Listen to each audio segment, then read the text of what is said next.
आज पावसाळी अधिवेशनादरम्यान आमदार निलेश राणे यांनी सिंधुदुर्ग जिल्हा वैद्यकीय महाविद्यालयात असलेल्या असुविधांबाबत प्रश्न उपस्थित करत दर्जेदार आरोग्य सुविधा उपलब्ध करून देण्यासोबत कायमस्वरूपी डॉक्टर आणि आवश्यक ती साधन सामुग्री उपलब्ध करून देण्याची मागणी करत प्रत्येक तपासणीची श्वेतपत्रिका काढण्याची मागणी केली आहे। त्यावर उत्तर देताना आरोग्यमंत्री यांनी सिंधुदुर्ग जिल्हा वैद्यकीय महाविद्यालयात अनेक त्रुटी असल्याचं मान्य करत स्वतः सिंधुदुर्गात भेट देऊन पाहणी करणार असल्याचं सांगत परिस्थिती सुधारण्यासंदर्भात प्रयत्न करणार असल्याचं सांगितलंय। सन्माननीय मंत्री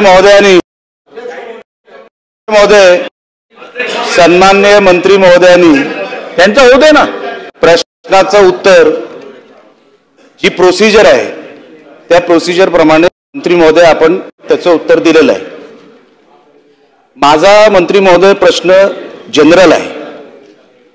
आपण मेडिकल कॉलेज हे केंद्र सरकारातून जाहीर होतं, ज्याचा उल्लेख आता राहुल पाटील मला वाटतं इथे सन्मान्य सदस्य त्यांनी केला। अतिशय गंभीर प्रश्न आहे साहेब। सेंट्रल गव्हर्नमेंट कॉलेज असू दे किंवा प्रायव्हेट मेडिकल कॉलेज असू दे, यांना सेंट्रल गव्हर्नमेंट परवानगी देते। अगोदर मेडिकल काउन्सिल ऑफ इंडिया होतं, आता बोर्ड ऑफ गव्हर्नर्स आहे, त्यांच्याकडून इन्स्पेक्शन केलं जातं। आता वर्षातून 3दा इन्स्पेक्शन केलं जातं। मला काय आपल्याला वेगळं सांगायची काही गरज नाही। 3 इन्स्पेक्शन आणि त्या 3 इन्स्पेक्शन मध्ये त्या व्यवस्थेची पूर्ण माहिती दिली जाते। माझा मंत्री महोदय अध्यक्ष महोदय मला प्रश्न मंत्री महोदयांना स्पेसिफिक विचारायचा आहे किंवा एक जनरल प्रश्न विचारायचा आहे। प्रायव्हेट मेडिकल कॉलेज आणि गव्हर्नमेंट मेडिकल कॉलेजला काय वेगळी सूट आहे का? कारण का जेव्हा आपण कंडिशन वाचतो सेंट्रल गव्हर्नमेंटचे, सेंट्रल गव्हर्नमेंटनी क्लिअर कट लिहिलेलं आहे की मेडिकल कॉलेज हे सिव्हिल हॉस्पिटलच्या प्रिमाइसेस मध्ये नसावं। सिव्हिल हॉस्पिटलचे त्यांना कुठला इन्फ्रास्ट्रक्चर त्यांना वापरता येता कामा नाही, त्यांची कुठली व्यवस्था त्यांना वापरता येता कामा नाही। आता आमच्या सिंधुदुर्ग मेडिकल कॉलेजची अवस्था काय?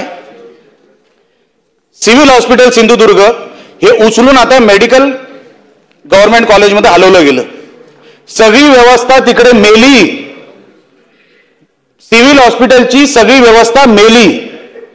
सिव्हिल सर्जन तिकडे बसतायत साहेब, त्या सिव्हिल सर्जनला कामच नाहीये। आता सगळे अधिकार तुम्ही दिले DMER ला। मला वाटतं पाटील साहेब तुम्ही ज्याचा उल्लेख केला खरेदी विक्री वगैरे जी काय आहे ती खरेदी, हे सगळे DMER ला साहेब अधिकार दिले आपण। आता DMER काय करते हे सिव्हिल सर्जनला माहित नाही। कुठलीच व्यवस्था आता साहेब ॲनाटॉमी, बायोकेमिस्ट्री आणि एक तिसरा कोर्स पहिल्या वर्षाला शिकवला जातो। मी अध्यक्ष महोदय प्रश्नावर येतो, मला फक्त अर्धा मिनिट द्या।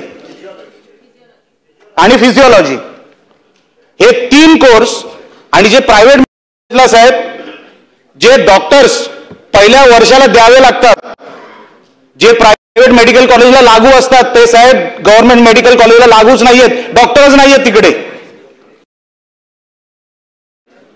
तर साहेब आपण तिथे कंपाऊंडर बाहेर काढणार आहोत की डॉक्टर बाहेर काढणार आहोत 5 वर्षांनी? साहेब ही फार गंभीर बाब आहे। व्हाईट पेपर तर याच्यावर निघालाच पाहिजे, प्रत्येक इन्स्पेक्शनचा व्हाईट पेपर निघाला पाहिजे। त्या इन्स्पेक्शन झालं काय साहेब? तिकडे इन्फ्रास्ट्रक्चर जाऊन बघा, सिव्हिल हॉस्पिटल रिकामा झाला। आता कोणी गरीब माणूस जो सिव्हिल हॉस्पिटलमध्ये जातो उपचार घ्यायला जातो, तू गोव्याला जा।